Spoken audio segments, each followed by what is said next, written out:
Жените се попосветени од мажите во водењето на своите бизниси, меѓутоа многу тешко доаѓаат до работни места. Ова беше потенцирано на трибината динамика на вклученоста на жените во социоекономскиот живот.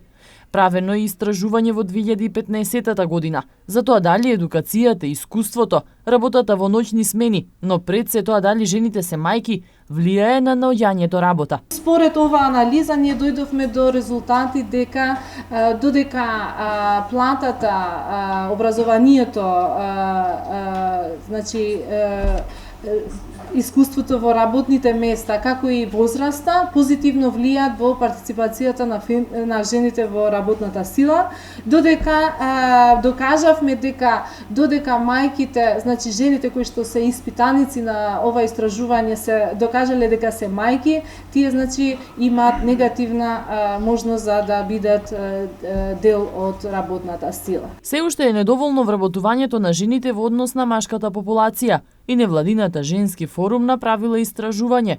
Поради обврските во домот и мајчинството, жените за собствен бизнис немаат ни собствен капитал.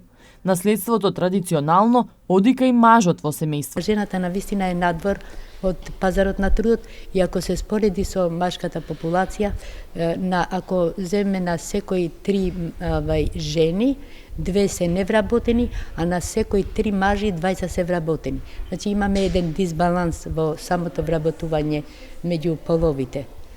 Па сега ние мислиме дека на локално ниво, па и на централно ниво, многу малку се прави за проблемот на вклучување на жената на пазарот на трудот, така што останува, иако има програми, нели, ние за програми сме први, нели, како земја, за да ги нели спремиме, но во практика ништо не се спроведува. Значи пак жената самата треба да се да се заложи за да се снајде или пак останува пак надвор од пазарот на трудот.